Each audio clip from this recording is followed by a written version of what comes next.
Once you begin your broadcast. Broadcast is now starting. All attendees are in listen-only mode.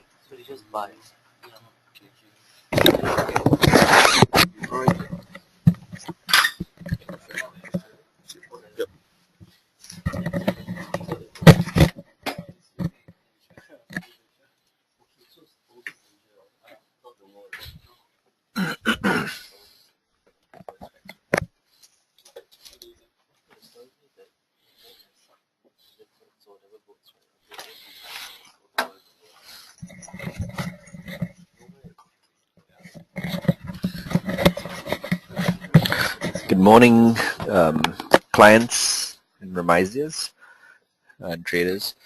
Thank you for participating in this week's webinar. Okay, well, usual disclaimers. Okay, we're going to start off with our usual outlook on the markets, macro market analyses, and then we will move on to our stock feature, which this week is M1. Okay, going on to the US debt ceiling, which is what everyone is looking at, I suppose, is that, yes, we are still in a partial shutdown, and if by the 17th of October, if the debt ceiling is not raised, the US Treasury would have to start prioritizing payments. So they would probably prioritize interest payments first to avoid a default. After that, they have, I think, about 100 million other payments to make, so prioritizing is going to be a really tricky issue. But I think if we don't have a deal by then, it'll be interest payments first, and that should be quite easy to pull out. But that would, of course, be a huge amount of uncertainty. Having said that, there is a ray of hope, because some of the key conservatives in the Tea Party faction are agreeing to back down from attaching Obamacare to negotiations on raising the debt ceiling. So I think we actually we could have a deal brewing. I think they have, since the Tea Party is the faction that is pushing for this in the Republican Party, if we have that faction starting to fray, then I think we have potential for a resolution. Markets have generally been quite blasé about the debt ceiling, and reactions have not been very strong. Most market participants believe that there will be a resolution to this in the end. I think probably if we look at past history, a quick fact is that Congress has acted 78 times since 1960 to raise the debt ceiling and avoid a default, 49 times under Republican House, 29 times under Democrats. So judging from past history, we have been through this before. Only now I would like to add that politics in Washington is more polarized than it has ever been. So the risk is there that perhaps in the 79th time, there may not be a resolution, although I think our base case is, like everyone else, that there would be one. If all else fails, the president could unilaterally, just in theory, raise the debt ceiling under the 14th Amendment, which is Section 4, which is that the validity of the public debt of the United States, authorized by law, shall not be questioned. Okay, so there is a provision that the president can invoke to safeguard the republic if he thinks the republic is under threat. Barring the worst possible outcome of a default, we maintain relatively bullish on our outlook for risk assets, which we have held for quite a long time. Regular viewers will know. This is a nice summary slide of the entire world's PMI. That's the manufacturing PMI is the blue line, the services PMI is the red line, and the green line is the composite. Now, manufacturing usually leads in any cycle, and so we have, as you can see, that manufacturing has been on a steady rebound. Okay. I also would like to point out that Singapore earnings are on the mend. As you can see from the end of the chart over here, we have a sequential rebound, and it's turning into the positive territory. Usually when there are sequential dips and rebounds in the Singapore earnings, that usually corresponds to ups and downs in the STI. So we have had a a down move in sequential earnings, and that also does correspond to the current state of the market, which has come off some highs. Okay, I'll move on now to Ken, who will give a outlook on the shorter term outlook on markets. As it stands, we are still overweight equities for the longer term. We do have a call on China as the conviction market to go long on. We have a overweight on commodities. Excuse me. We have an overweight on commodities, which that call has been tested, but I think given our bullish outlook on the global economy, we're not ready to throw in the towel for that yet. We have an underweight on gold, principally because in an improving U.S. economy with a closing trade deficit as well, which is narrowing due to shale gas, the U.S. dollar generally is on a bullish trend, and that would be bad for gold. And we also have an underweight on treasuries due to our bullish outlook on the global economy. Move you on to Ken right now. Okay, thanks Josh. This is Ken. I'm going to bring to you the market technicals. Okay, so now that we're familiar with the long-term thesis for the different asset classes, let's talk about the technicals itself. Okay, so just to recap, the all-world FTSE all-world ex-US index has broken out and we're staying above. So, and this breakout is accompanied by better relative strength than the S&P itself. So this is encouraging and bullish for the world ex-US. If you can stay above this line, this blue resistance line, support line.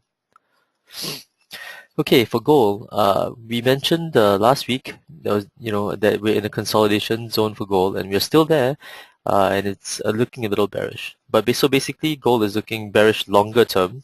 Okay, due to macroeconomic reasons, and in the shorter term, gold is actually indecisive and is basically consolidating within these two lines here. So a break above 1400 will imply a bigger upside, and if this happens, right, the most likely target will be into this blue zone, which if this happens would be a great place to sell gold.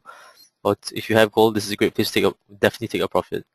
Okay, if not, if it breaks down below 1200, then we expect, 1300. If you break below 1300, implies downside to at least 1200. Okay, so just note that we are long-term bearish on gold. Okay, and now we're consolidating in this region. Once again, the long-term bearishness of gold is corroborated by the fact that even with this recent surge in gold price from June, July to August, it was not really accompanied by any enthusiastic behavior in the gold mining sector. Okay, for industrials, okay, just want to do an update. So way back when, let's see, about 3 weeks ago, we mentioned at this point here that for various reasons, technical reasons, a retracement to 45.5 to 46 is possible. And sure enough, if you look at the update for the weeks, we are exactly at that level right now. We are exactly at the 45 to 46 level. So now at this point, now that we've hit our correction target, we do really need to see, observe what happened this week. So we've already hit this. Okay, and so let's investigate where this could go. So now that we are at a particular support level. For the S&P, likewise, due to the, as I mentioned last few weeks, that I expected the S&P to correct because industrials were correcting, and sure enough, for the S&P, I mentioned that the probable downside target is the red zone support. For the last 2 weeks, I mentioned that, and right now we are exactly in that red zone support, and we're consolidating inside of it. Okay, so now that we're consolidating inside of it, right? Where is it going to go? But barring any black swan event due to the debt ceiling, we need to just observe essentially which way price action breaks out of this red zone. A break above the red zone implies further upside, which will probably take out the old highs, and a a break below the red zone would essentially imply correction towards this support, roughly 1625, basically. But on the longer term, just based where we are on the business cycle, we are still biased to the upside on the longer term. Although it's a bit hard to call where it's going to go now that it has already hit our short-term correction target. Sector glances, still the same. This is still the same as the last few weeks. Okay, right now, materials are now in the lead, officially in the lead. The material sector has gone to is now leading the S&P, and energy is still improving but not yet leading. So this also corroborates the thesis that we are not quite yet at the top of our stock market cycle, because historically, when the energy sector leads the S&P, that's also when the top of the stock market occurs in terms of sector rotation. So note that materials is now leading, okay, and industrials and energy is lagging just a little bit. So this corroborates what we believe here, that we are somewhere around here in terms of where we are on the global stock market cycle, I guess you can say. So as you can see, only when energy is leading, okay, that's when the top of the stock market occurs. So we believe we're still in the bull market, but we are getting closer to the top. When the top occurs really depends on, in this case, the sector rotation signal. So the signal to me is when energy takes the lead. It's hard to determine in terms of time when the top will come.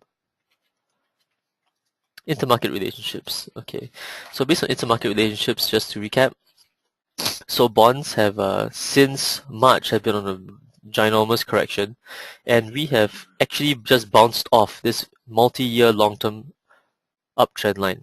So this is natural. I mean, the first time you hit this long-term trend line, you do expect a bounce. Okay, and so this bounce that we see here in bonds is not totally unexpected, because it's the first time you hit this multi-year support. Okay, Dow Jones World Index, we've broken out of the multi-year high, we stayed above. Now, the key thing to talk about now is commodities. So this is the GSCI commodities, which is basically your energy and industrial metals index. Now, the question is, are we in an uptrend or downtrend? And right now, we've had a breakout of this long-term downtrend, but since then we've gone back into the consolidation of this triangle. So technically speaking, we are actually not in. It is not bearish yet. We are still consolidating in this triangle. As you can see, we are still above the bottom of this uptrend line for the GSCI. So we need to see. We need to see whether we can bounce off this support and break out through this way to be bullish on commodities. Looking at the GSCI index fund itself, we will see that just this week alone, we had a correction, and we ended up with a high volume, what looks to be a bearish candle. So this tells me that on a short-term basis, right, there can be upside. At the same time, the 32 cut loss price, it was rejected. Notice the price went below, but it did not close below. Whenever you use a stop loss price, you should always wait for price to actually close in that week before you take it, and it was rejected. So this trade is actually still on, but we have a target price of 37 and the cut loss is 32.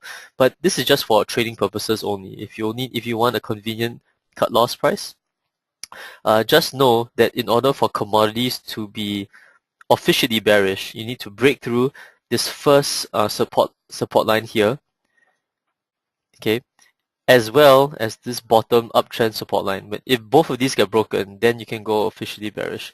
But in the meantime, now we're actually not bearish. As you can see, this is a low here. It actually did not really exceed this low. This is this low over here. So in this sense, we don't have lower lows yet. Okay, so the GSCI is still technically in an uptrend. Okay, as the past low has not been taken out yet. Now, we can actually dissect the GSCI into even smaller components. Here, I just want to, so for example, this one over here is the GSCI Energy Index, and the Energy Index makes up about 69% of the GSCI itself. This is 69%. and then this one over here at the bottom left is the GSCI industrial metals. Okay, this is livestock, and this is precious metals.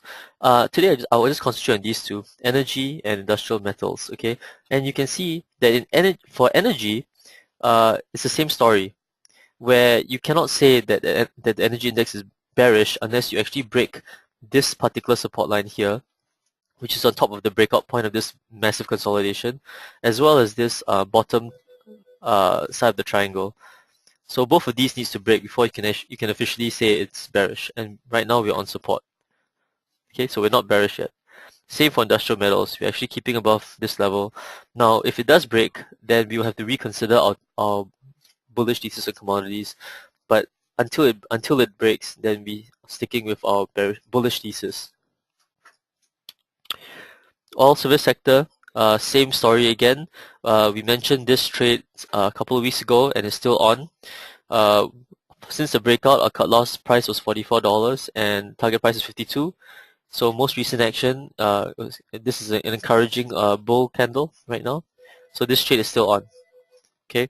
The reason why we took this trade is because of the breakout for the oil service sector, as well as a breakout in crude, and also a breakout in the relative strength between the oil service sector and the S&P itself. So these gave us a good reason to believe that good chance of going up. So this trade is still on. Okay, so based on intermarket technical analysis, we also believe we're here. This is the point where bonds may start their move downwards, and stocks still have a little ways to go. So once again, I guess the hint that the top of the market has come is when energy takes the lead. It has not taken the lead yet. In fact, it's materials that is leading now and not energy as yet. Okay, so based on this strategy, on a longer term, you want to short bonds, be selective in your stock picks, and long industrial commodities. Okay, US Treasuries, we did note that there was a breakout, okay, at this 122.97 level, okay, and we've broken through this short-term resistance line. Hence, basically the short-term target is about 126 to 126.5. So that's why I expect the price to go before deciding where else to go, okay. So if you are bearish on bonds for the longer term, you might want to wait a bit longer before taking a position. China, CSI 300 chart. Okay, we still think this is a potential double bottom, intermediate double bottom. Hence, we have some more gains to go. This is based on the fact that there is improving macro in China. Okay, this corroborates a longer term move. And technical wise, this is the first time a double bottom has occurred in multiple years. Okay, right now price has been slightly correcting down since our call, since it broke out, and if it does retrace back to 2300, if it does, I think that's a great place for a good rebuying opportunity. If it does, on the short term, it won't be surprising for China to just correct a little bit longer, especially since the stochastics had just crossed over here. Okay, so the stochastics is crossed back, and stochastics is a much more sensitive cycle indicator for short-term moves. So I wouldn't surprise me to see just a correction a bit longer. But on the longer term, we are definitely bullish on China. Taking a closer look just to show you again. So since the breakout from the triangle, and when it broke out, that's when we had a trading call in China. Okay, we had our surge up, and we've had a correction. Okay, it would not surprise me to crack a bit longer into this gap zone or even to this base of where it broke out from. If that happens, right, that's a great buying opportunity. This number over here is wrong. Okay, this was an old slide. So this should actually read a retracement back to the breakout point of 2300 is a good buying opportunity. Okay, 2300 is basically the point where it broke out from its consolidation, which is here. So if it gets to here, the risk reward is very good. Okay, to take it here. Okay, so basically this is like a semi-bearish candle because it's a dark cloud cover plus a stochastic cross downwards, so it wouldn't surprise me to see a cycle move down. Okay, so remember this zone is a good buying point. Okay, for Singapore, for 5th of August, we noted that a price retracement to the blue zone here should be seen as a good buying opportunity. So this is the 5th of August. Since then, the update is that yes, we definitely went into the blue zone, and in the middle of the blue zone, basically the SCI had a big bounce. Okay, so where we are right now is we had a retracement from the big bounce, as like this. I did mention the other week that I expected. This is only 29th of September. This is last week. I said that I expect a correction from last week, and it should go into the first gap. Okay, and since then it has gone into the first gap. Okay, so here's where we are now. All right. And I did mention on last week that the breakdown through the gap support implies further downside to 3140. Okay, I said that this first breakdown of the gap support implies a move to 3140.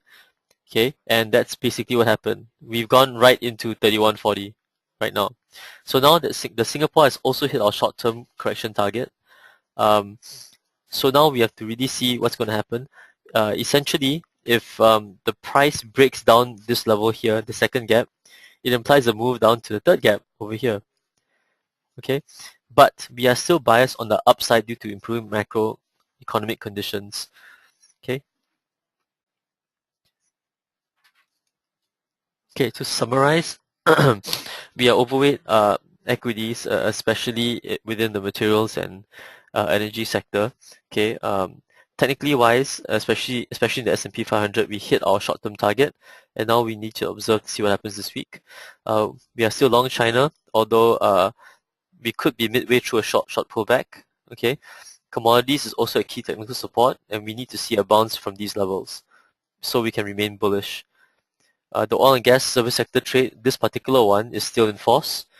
Okay, underweight gold. Technically, we could wait and see for the short term. Underweight the treasuries, but we are short-term bullish because this is the first time that the price has challenged the multi-year lows. Okay, so the first time you hit there, you should expect a bounce. That's what's been going on now. And that's it for the market technicals today. I'll now hand you to Colin, who's going to talk to you about M1.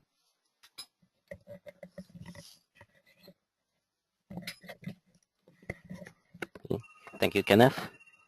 Morning, everyone. This is Colin, and I'll be presenting on some of the investment merits of M1 and how there's still strong growth potential. Okay. So, based on the last 12 months, mobile services accounts for 78% of its service revenue, and this is generally higher than the other two telcos. So, giving M1 able to benefit the most from improving mobile dynamics. Okay, we see an increasing mobile data usage in Singapore. Average data usage per smartphone users was at 2.3 gigabyte per month, which is up 26% compared to last year. So 7 million gigabytes of mobile data traffic in Singapore, okay, was reported for the first half of 2013, and that's up 20% since the end of last year. So with 4G technology, we believe this will help propel even higher data usage. And with the revision of the new data plan since September, that comes with lower data bundle, we expect these more customers will exceed the data allowance on higher data usage. So previously, we see mobile ARPU trends on the decline, but now in the last quarter, we see a sharp rise of 3.1% in quarter to quarter. So this is previously ARPU was on the decline, was mainly attributed to decline in revenue from roaming and SMS, but we believe this will likely be bottom out. So the rise in ARPU is really driven by key main drivers. First is on exceeding data allowance. So 15% of customers on the tiered plans, okay, have exceeded the data allowance, and this is up from 9% in the first quarter. We also see more customers taking up the data tiered plans, okay, and in the second quarter, 69,000 customers have taken up the new data plans. And we are also seeing an increasing customers upgraded from the low tier plan to the mid tier plan. So this actually contributes to growth in ARPU. And based on estimates, okay, data monetizing will drive 8% year-to-year increase on its postpaid ARPU. So on further growth potential, okay, currently M1 has an excess data charge of $5.35 per gigabyte, and we expect them to increase soon. Okay.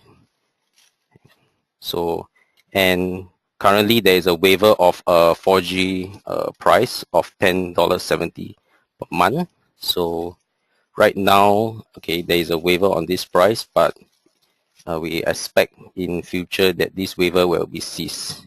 Okay, based on current 307,000 customers on the 4G plan. Okay, we estimate that the yearly revenue gain, okay, will be around 40 to 60 million if the waiver ceases.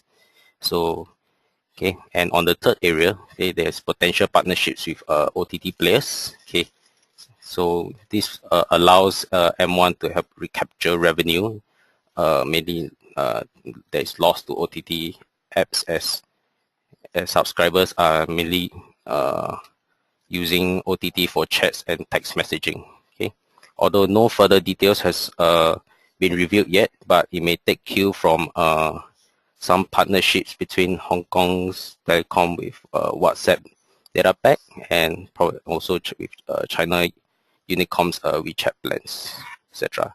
So this is some examples of how M1 may be able to maintain or drive ARPU through partnerships with the OTT players. So on its customer base, we see a higher customer base and also improved loyalty. 21,000 postpaid customers were added this year, bringing the total postpaid customers to about 1.1 million. So it also has a lower monthly churn rate at 1.1%. Okay, and we see that the churn rate has actually improved through better bundling appeals with its fiber services. Okay, M1 may also boost its EBITDA margin by lowering handset subsidies. We expect going forward that lower handset subsidies may be lowered given the high smartphone penetration rate of 78% in Singapore. Okay, in fact, we are actually seeing lower subsidies for the iPhone 5s compared to the iPhone 5 prices that launched last year. We actually see lower subsidies about 5 to 9%. Okay, as you can see from the figures, that based on the retail pricing, okay, that the subsidies for the iPhone 5s is generally much lower than iPhone 5 for across its plans. So, and on its fibers, okay, we see that its fiber, we have healthy fiber take-ups, and M1 added 7,000 fiber customers in the second quarter, bringing its total fiber customer base to 67,000. So, and fiber services now accounts for 7% of its service revenue in the last quarter. So we also see growth potential on its internet TV offering with its Mi Box services that is launched in July this year. Right now, there's a 6 to 12 months free promotions for the first 10,000 signups. And we see that Mi Box may be a potential player for cross-carrying of BPL contents once it has achieved 10,000 customer base. So based on our recommendation, okay, given of the rising ARPU trend, which is driven by data monetizing, okay, and also there's strong growth potential from higher customer base, growth in fiber services, and also potentially lowering of handset subsidies. Okay. And we also see M1 offering attractive dividend yield of about 4 to 4.5%, and with stable earnings and cash flows. Okay, we recommend a cumulate rating on M1 with a target price of $3.55. So that's about a 6% upside, okay, leading to a potentially 10% total return with its dividend use. Okay. So with that, we come to the Q&A session.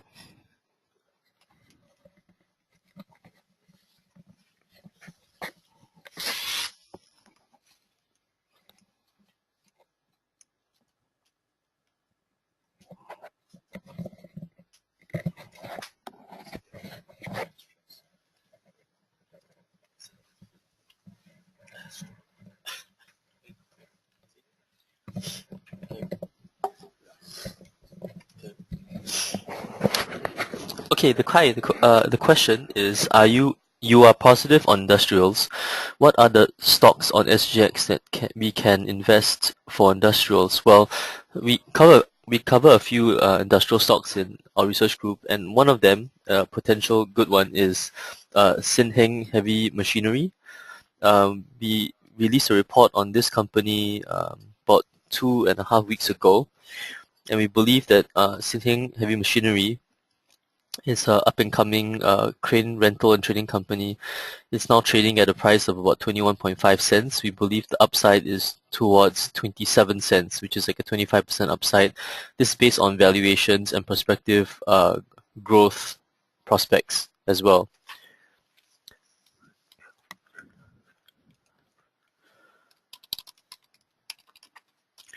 Okay, what is the outlook for oil and gas?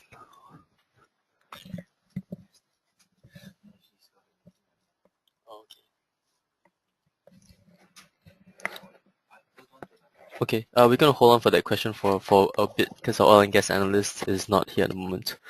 Okay, just hang on.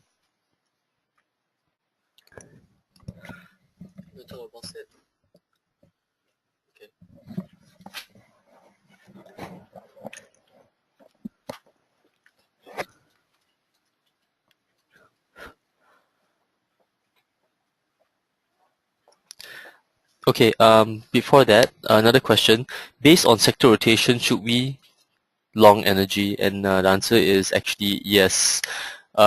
You would long... not this one, this one. Yeah, but you have to be careful. You would long the energy stocks that would do well with rising commodities or energy prices. That would include oil majors or even oil service sector as well. Okay. Hi, Joshua here. Okay, in the oil and gas sector, our top pick is Keppel Corp still, on rising day rates and improving margins. We also have a positive outlook on Easion. For another question here on other industrial stocks, we have a call on Balsted as a value play, okay, because right now, out of 700 over million of market cap, I think the properties are worth about 250 to 300, and there are plans to REIT that portfolio of properties. The company is currently looking for investors to also beef up that fund. And then they also have a net cash position of about 250 mil. So the underlying earnings are only valued at 300 million for about 70 over million of earnings. So that's about an ex-cash, ex-property valuation of less than, for about 3 to 4 times PE. Okay?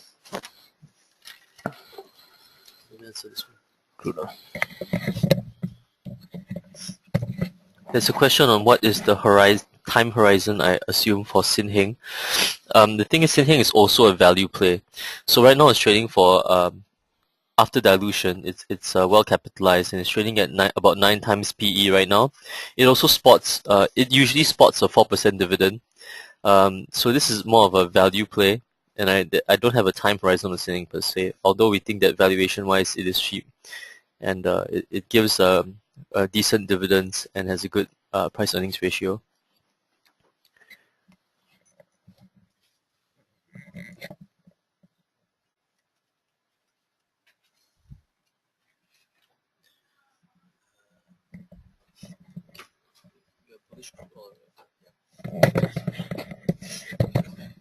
Okay, question is, what about the outlook for crude oil?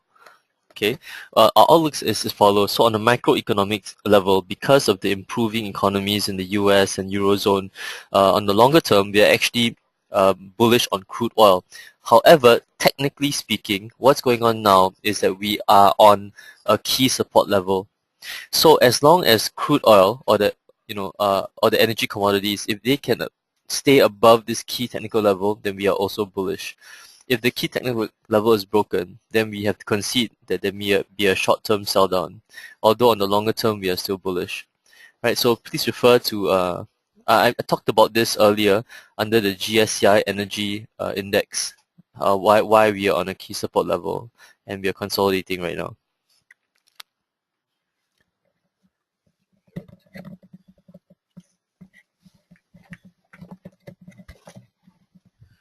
Okay, there is a question asking when you guys look at Capcorp, do you guys have to care about its other business like Capland, etc.?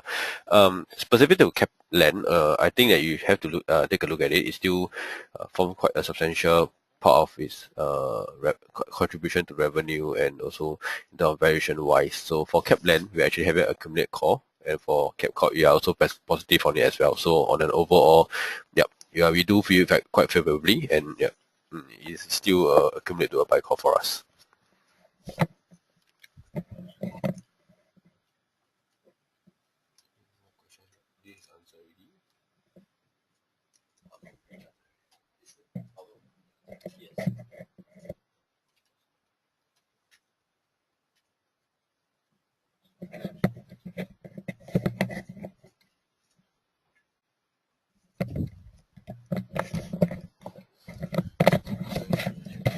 Another question is this: after the Sin Heng report, thanks for reading it, Tat Hong actually moved up instead. Well, the thing is, right, Sin Heng and Tat Hong they're totally two different animals. Don't forget that Tat Hong recently went through a 35+% correction. So basically, it moves up because it's a natural response for being totally oversold. Whereas Sin Heng is a totally different story where it has not gone through such a bearish earnings revision and is slowly basically being discovered. So it's two different stories.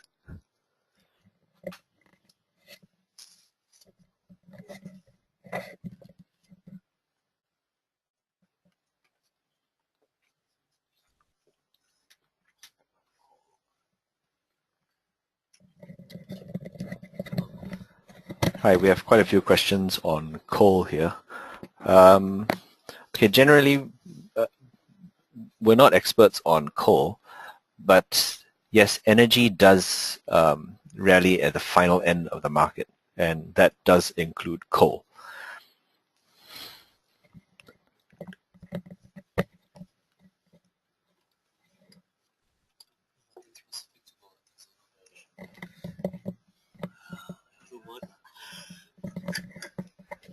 Okay, we have a question on Bluemont. I suppose is inevitable. I think for Bluemont, it's, I mean, I suppose it is quite a dire situation right now. Actually, at the top of the market, it was trading at something like 60 times book value. Okay, so that gives you an indication of how excessively overvalued it was before. Right now, the acquisitions that Bluemont is looking at, there is no P&L released for any of it. Okay, so I think it's pretty much a black box in terms of what it is trying to do, because from what we can see, most of the acquisitions announced either have no earnings or the earnings are not announced, or they are actually negative earnings. And I think, you know, for it to actually want to turn around all that, I think it will be a difficult task. Okay, there's a question on Noble. Is it considered an energy play or an agricultural play? Yeah, Noble is quite a diversified animal now, and it's actually a supply chain manager. So it doesn't really, it shouldn't actually really move a lot with commodity prices, because it moves more with volumes moved. And I suppose, you know, if economic growth does pick up and volumes do pick up, then there should be an earnings revision for Noble, which is quite also excessively overvalued right now.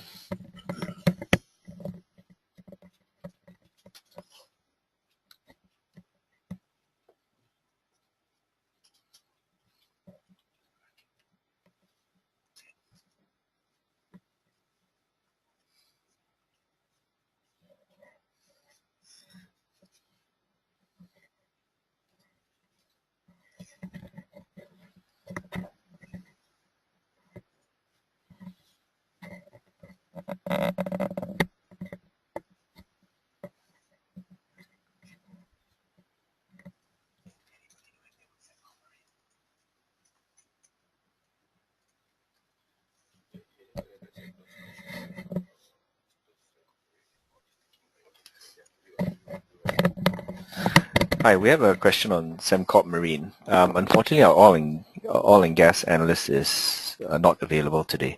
I suggest that you email him on Sembcorp Marine, and he will be able to reply. Right. Yeah. If you type, we can respond to you in due course.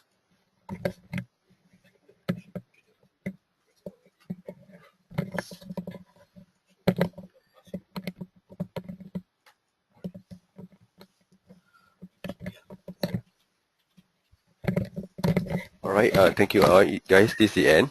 For all of you guys, for those Sembcorp Marine and also other questions that we will take note of it and we get respond to you in due course as per mentioned previously. So do hold on, and we apologize for the unavailability of our O&M analyst at this moment in time. Thank you all. Bye.